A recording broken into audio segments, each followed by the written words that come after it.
There's a lot you can learn from Out of the Past. Welcome, everybody, to another episode of Out of the Past with the Martin County Historical Society. I'm Jim Marushin, and with me, as always, is Lenny Tvedten. Lenny, how are you doing today? Pretty good. Just thinking, what did you bring along today to show? Well, going around the museum, I was thinking of a lot of the communities that we have the honor of curating the history for. Sure. One of them being Sherburn, including the nails that built Sherburn. Okay, what do you mean built Sherburn? So it would take more than 3 nails. Yeah, I would hope so. So these are nails that were from one of the first houses in Sherburn, built around 1888, dismantled in 1968, and these were given away as part of their centennial celebration. Boy, over 100 years old. Yeah. Yep, still probably fairly sturdy.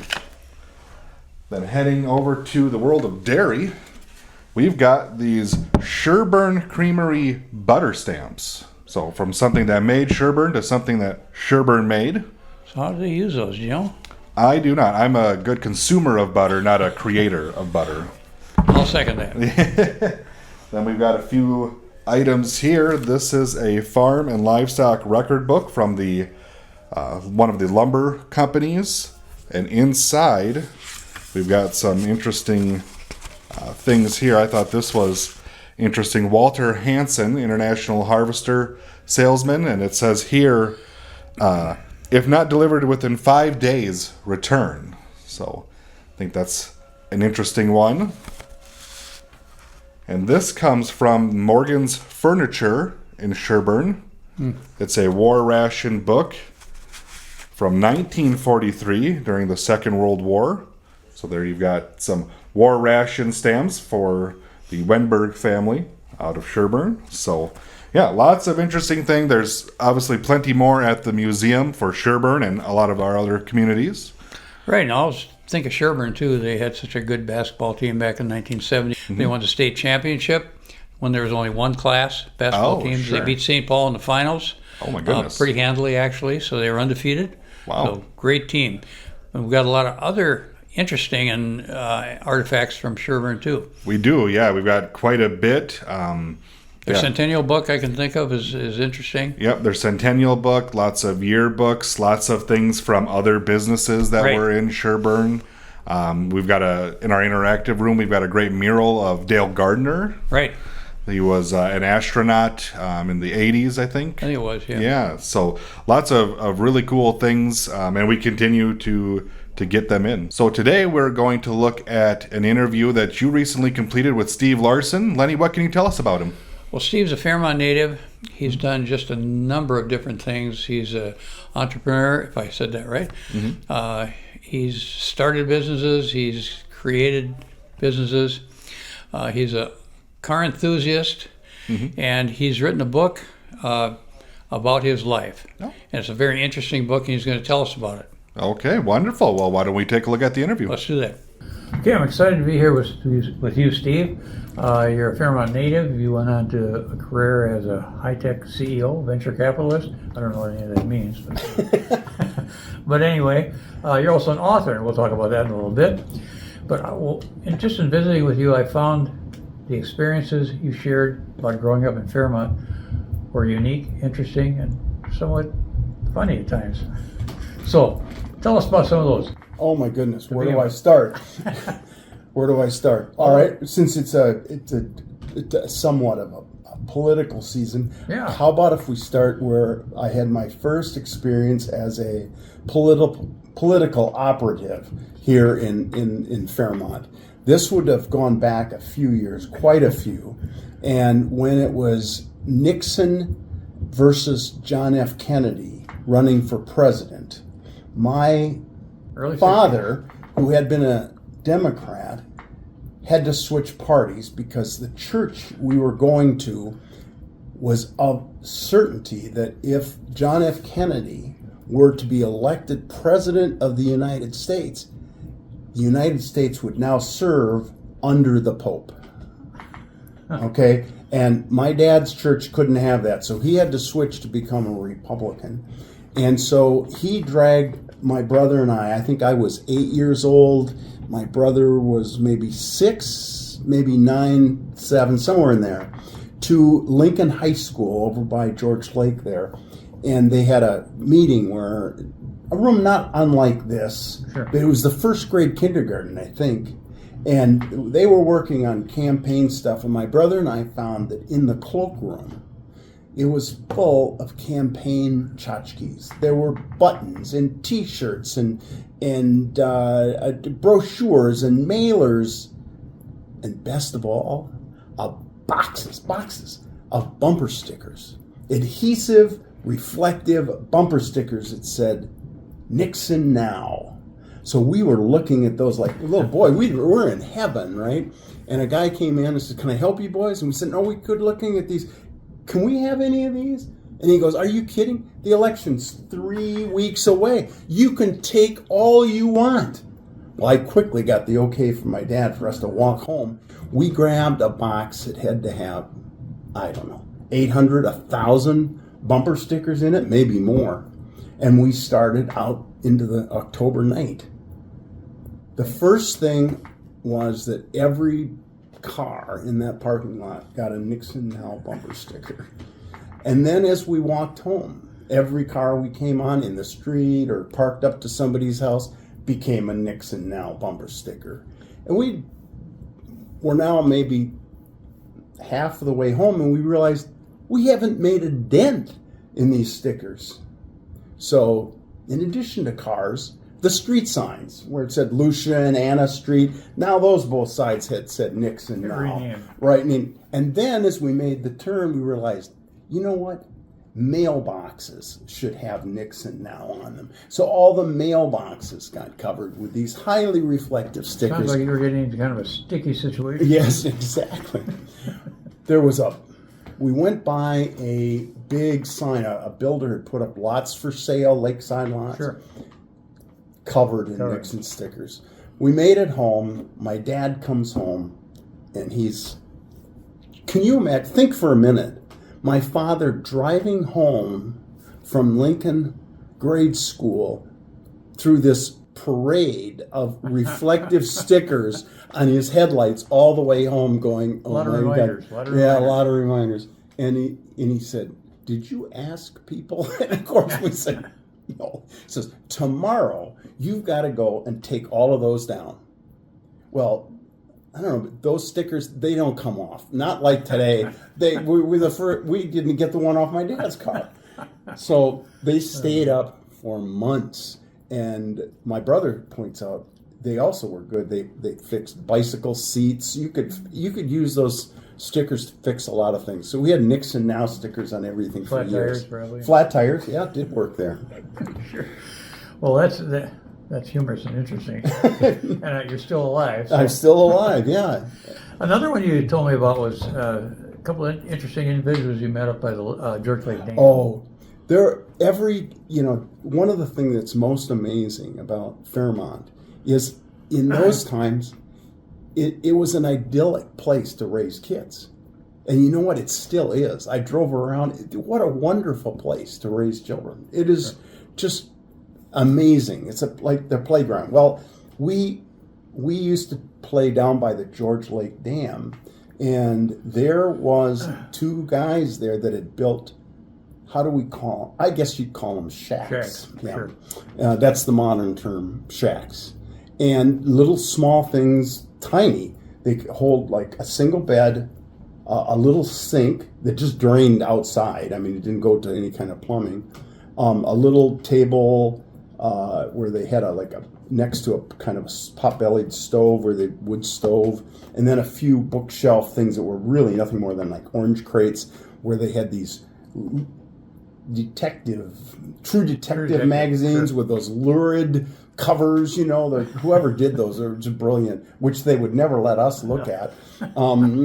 But they had a massive vegetable garden, and then they would shoot rabbits and pull fish, turtles out of the lake and make turtle stew. So and they cooked right there then. They cooked right there, and they'd let us build a bonfire. and we would swim off the dam, and then we would slide over the dam. It was a moss-covered spillway along there, and we just could do that for hours. Were they there year-round? No. When it got super cold and they couldn't keep those shacks warm, they would, one of them, I don't remember which was which, but one would check himself into the VA hospital, and the other one would go and live with his sister. Do you remember the names? Jay and Ray. Jay and Ray. We should dig through your archives and see. My older cousins, when I told them this story, they saw it in the book. They called me, we were scared of them, man. My uncle told me them were mean some bitches, and stay away. And we found these guys just absolutely a delight, sure. And don't know what happened to them. Huh. On a more serious note, you were training as a lifeguard at one time, and you became a lifeguard, I believe. Yes. And what happened back in 1968 that was actually written up in the Sentinel, and I sent you a copy of it, about some kind of bad things that took place? Yeah. I was sitting on my porch preparing for a drive to Canada, where I was hired as a waterfront director at a camp in Canada, and heard some yelling down by the lake, and you could hearing panic in people's voices. So I jumped off my step and ran down across the street down to George Lake, and there was a pontoon boat with probably half a dozen or more, maybe 10 kids on it, and they were screaming and pointing in the water, and they saw me and pointing, and there's my brother, he's under the water, and right there. And so I dove in and swam out to near where the pontoon was, and they kept pointing. I'd come up for air, and then they would point over there, and I was getting tired and about ready to give up when all of a sudden I felt an arm, and I went back down, and I grabbed this boy, and I pulled him out. He was unconscious, and somebody from shore had pulled up, was rowing out with a boat, so we got him into the boat, and they started rowing to shore with the boy, and I thought we were done, and she goes, my brother went after him. He's down there too. So now I kept doing the same thing, and sure enough, I found another body, and this boy I pulled to the shore. There was no boat, so they teach you in lifeguard how to pull him. So I pulled him to shore, and by that time my mother had come down and some other neighbors. So there was 3 or 4 other people. We tried the life support stuff, and within minutes the medics or probably fire people showed up, fire and rescue, and they took over the rescue. But both boys were dead. Tragic. They were teenagers. What happened to them? Or how the accident happened? Well, there was too many people on the pontoon boat. I think may have been some alcohol involved. I don't know. And showing off, and they were diving into the water and maybe hit their head on something. I don't know what happened. I never got the full story. The Fairmont Sentinel somehow got a photographer on the scene quickly, because the picture on the front page of the paper were right simultaneous with it happened. They didn't stage anything. They've got a picture of my mother and me standing right over the bodies. It was a horrible thing. And just think about that. This happened a day before I was going to leave to start my summer career as a lifeguard. Boy. Yeah.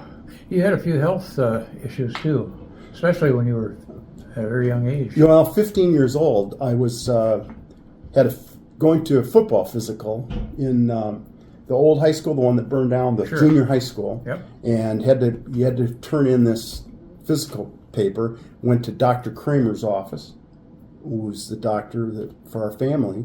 And during that exam, he wasn't happy with the results of the blood pressure, and called my mother at the hospital, who was a nurse at the Fairmont Hospital and where Dr. Kramer practiced too, and said, Ruth, Steve needs to see a cardiologist. I don't like what I'm seeing here.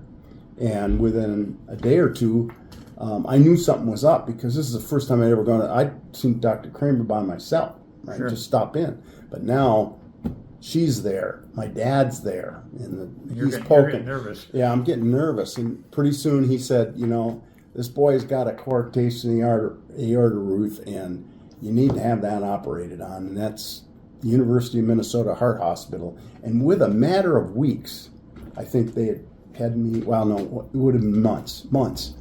They made arrangements. I went up there, and the surgeon saw me, and they said, yeah, we'll fix this. And then they waited till I was in school, out of school for the summer. Oh. So they did it over the summer. And went up there and started my career as a heart patient. You had a couple more encounters then. Yes. And, they thought in those days that you did this. They were plumbers. Once you got the leak fixed or the constriction, in my case, fixed, that you were healed. Sure. But I got called back to go back to the University of Minnesota for a follow-up in my 40s, and they said, well, people that had this surgery, we've found have a higher potential to have these other things wrong with them too. Coronary artery disease, hypertension, bicuspid valves. They went down through the list. We're going to check you for all of these. And they went through the list, and I got them all. Yeah. So they just said, yeah. That's what usually happens when we'll give you a checkup. Well, you got this, and this. Yeah. It was like taking a car to Charlie's shop, I think. That's another story. Yes, we'll come back to that. But we went to I went there, and they said, here's the deal. Nothing that's you need to do immediately, but let's watch your cholesterol. You can watch your diet. You need to exercise. And you're going to need a valve job when you get to your 60s. And they were exactly right. Well, I know, Steve, you've had a lengthy and extensive career. Is there anything in Fairmont that influenced you as you were growing up in terms of the direction that you took in your career? Yes, as a matter of fact. My education in Fairmont was, I would say, it's a real roller coaster. It's some real down points when teachers at that age didn't appreciate kids that were as contrarian and didn't excel well in some things. And I didn't really want to learn how to read, and that was a problem. I was in You're more into politics. Yeah. Yeah. And so it was tough, but when I got to high school, in particular, 10th and 11th grade, I ran into teachers like Roy Doby and William Perrin, and I found out from them that they believed in me, and they thought I could do well, and they coached me, and they led me to do things in directions where I excel. I went to the state tournament in debate. I won the non-original oratory competition for the state of Minnesota from Fairmont. Wow. And this really changed. And so when my family moved on me out of the blue to Rochester, in between my junior and senior year, and I find out my senior year in a town I'd never been in a school I'd never seen before, looking at kids I'd never seen in my life as a senior in high school, that there were advantages. They didn't know I was a screw up.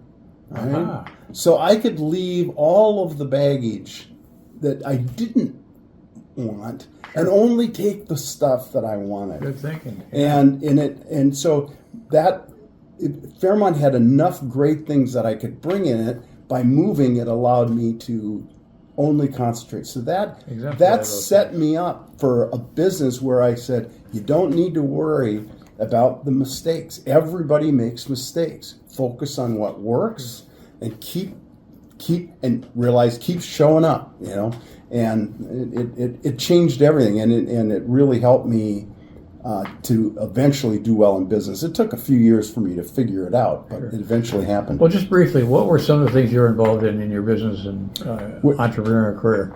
Okay, well, the short version would be that, like right out of college, like all kids, you do everything. I drove a school bus. I drove a taxi cab. I worked at a radio station as an engineer. I worked at a stereo store. I worked at the canning factory. You had a canning factory in Fairmont. I didn't work in this one, but I worked at the Libby plant in Rochester. So I did all of that stuff. But it wasn't until I got that job at Shock Electronics where I learned about two things: regular paycheck, a health care plan, and commissions, and something called spiffs. Spiffs were cash money at the end of the night for selling certain items in the store that had high profit margin. So Really? you walked Wow. 9 o'clock at night, your shift's over, the manager doles out $40-$50 in hard cash. Walk right out the door, right to the bar. We were happy kids. So that was it. And from there, learning that retail launched me into a career in big company digital. I always had to have health insurance. Sure. So I worked for IBM, Control Data Corporation, Yep. which was a Minneapolis-based large computer company, and then AT&T. I worked at AT&T, started out in Minneapolis and then went to Los Angeles with them. Worked with those companies, and then when the internet came along, I was working for IBM, and it was very clear that big companies were not going to be the ones that figured out how the internet was you were going to make money at. They were stumbling around and they looked like buffoons. So I stopped working for large companies and basically spent the latter part of my career working for myself, starting companies on my own or co-founding them with other founders. I did 9 companies inside of 14, 15 years. Wow. Of those 9, 3 of them did okay. 3 of them just kind of just piddled down. They just wandered off and disappeared. And then 3, hit the mountain, killed everybody on board. There wasn't any soul alive. It was just lost every single dime of investor money there was to lose. But you were not afraid to take the chance, and like you said, don't worry about the failures. Exactly, yeah. Well, I know you've written a book, and it really looks interesting, and I'm going to be getting a copy as soon as they deliver it. What inspired you to write the book? 2019, I got a phone call that led me to learn that I had a daughter from a relationship when I was a kid that I did not know existed. So out of the blue, it was, congratulations, it's a girl, and she's 39 years old. As soon as my wife did the math and realized this was long before she and I knew each other, she was fine with it. And we got an adopted daughter, if you will, but not adopted, a real daughter. Sure. Who came with 2 grandchildren already born and a halfway decent son-in-law. You know? So yeah, I hit the jackpot. But every time my other daughter knew all my stories, and she knew what my life was like growing up, and she knew my business career. She'd experienced a lot of it. So I said, and I was going to tell Christy, my new daughter, about this. But every time we'd get together, it's, what are the kids doing? Where are we going to go on vacation next? We never got to any of the stuff I wanted to tell her.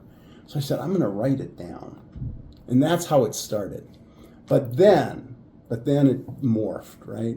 Because I realized in my life, I've had these different things. I got car people who know nothing about my business career. I got business people that think of me as an entrepreneur that's founded these high-tech companies that are really cool. They don't know anything about the fact that I've ridden motorcycles all over the world and got paid to do it. Wow. Right? And then none of those 3 groups know the fact that I have survived 3 open heart surgeries. So, and then the family situation, very few people know that I had a young boy. My son died when he was 2 years old. Very few people know about that. And it's not something you bring up at a dinner conversation. Sure. But if you tell the story with finding Christy, losing Eric, finding Christy, there's a wonder, verisimilitude, and it's a beautiful narrative. And I realized I should put this down into a book. Have you thought about a movie? Oh, right.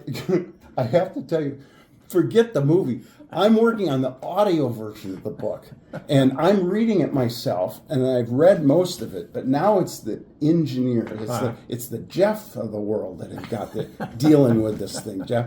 And they send me back proofs of okay, we fixed it, but I have to listen to and proof the final version and listen to myself, and I'm just like going, does this guy ever shut up? So no movie for now. Boy, that book sounds really interesting. Where can people get it if they would like to buy one? Oh, I thought you'd never ask. Yeah, real. Amazon is the easiest place to get it, but Barnes and Noble has it. Pretty much any independent bookseller has it. It's been selling well. It kind of falls up and down. Sure. And it's opportunities like this that tend to spur the sales. So I really appreciate not only you having me today to talk about this, I really appreciate that. But I have to tell you, I appreciate the work you're doing here.